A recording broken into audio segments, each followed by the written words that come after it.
In this video I want to show you very quickly how to set up a Prospector campaign. So the first thing you need to do is to come up to My SMS Campaigns.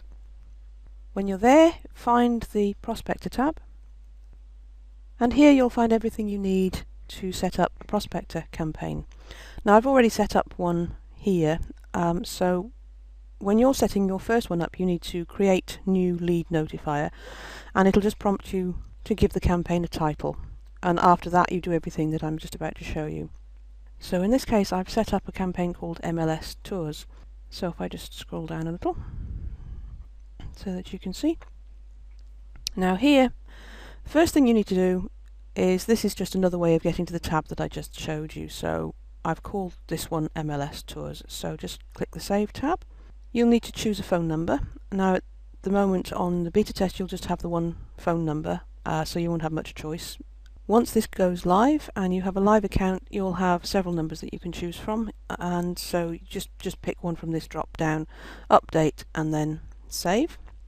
Now I should perhaps say here, you can use the same phone number for multiple campaigns, just picking a different keyword, because as long as it's got a different keyword, then anybody that replies using that keyword will go to a separate list. So there's no problem about using the same phone number.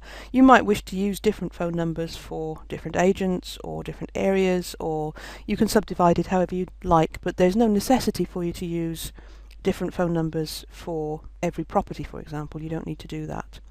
Now the next tab is the campaign option and office notification. Now here is where you choose how you wish to be notified once somebody's looking at your landing page. So you can choose from SMS, email or robo-voice.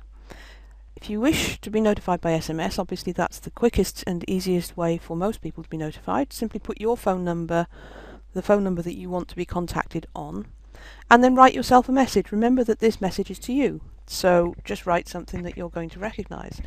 I've just put here, for example, someone is looking at keyword %, their phone number is, and if we just come down here, phone number %. Now all that is a couple of tokens that tell you which listing they're looking at, as well as what their phone number is, so that you can actually follow up with them straight away. The tokens that you can use are listed at the bottom, so you can either use keyword or campaign down here.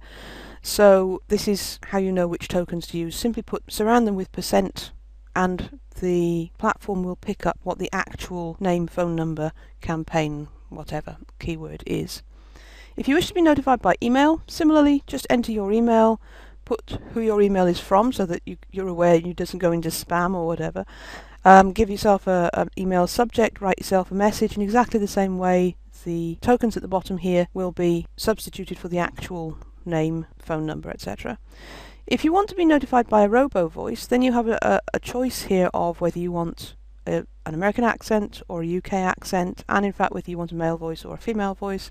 Again, the phone number that you want to be contacted on, and the text that you want the robo-voice to speak. Now, it will literally speak whatever text you put in here.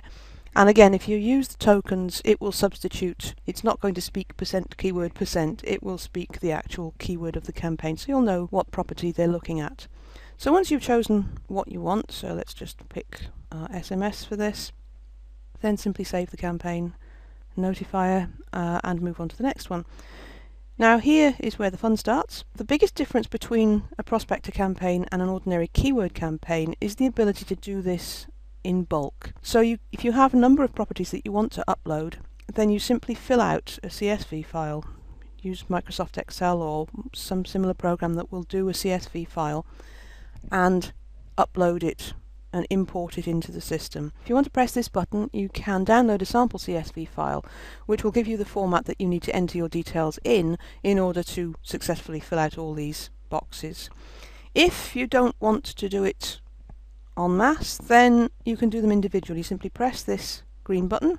So we pop in here the landing page that we just made, MLS 456, and then we can put in something quick like thank you. Here is the link to your virtual tour, for example, and then just put in the bit.ly link. Now in actual fact, I'm not going to save that because I have already done that down here. as you can see, MLS 456. That's the number that they need to text in, and as soon as they text in, this is the message, or in fact, this is the message that they're going to get back. Okay, so I'm not going to save that, as I say, because I've just done that one. If you need to edit the message, then simply click the edit button, and you can see you need to expand that, by the way. Just click and drag, and then you can expand it and see it better. It tells you how many characters there are left, so it can do all that, and then you just save once you've edited it, and it'll save it for you.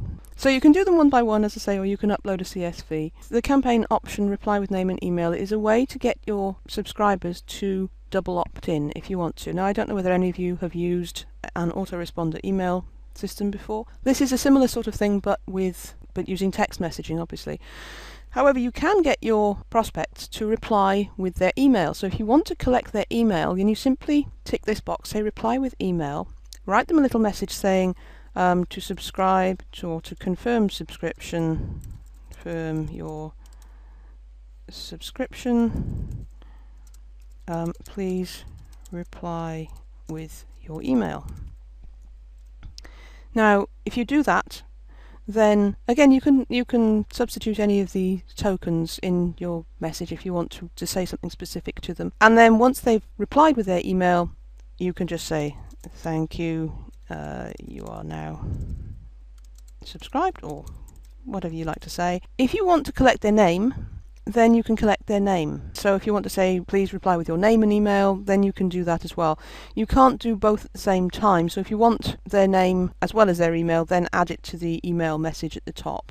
Now what happens then is you have an option flow. Okay, so if you want them to do that, to make sure that they have double opted in before they get the message that you have created in your campaign option keyword and messages, in other words the message that sends them to your landing page, if you want them to confirm that they want to subscribe before they get that, then you need to leave this at before campaign message.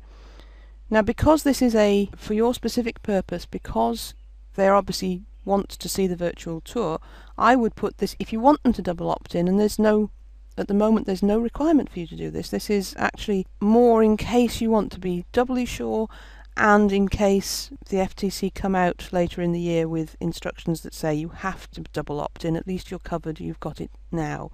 But I would tend to do this after the campaign message, so that you know that anything else that you send them they are actually going to want.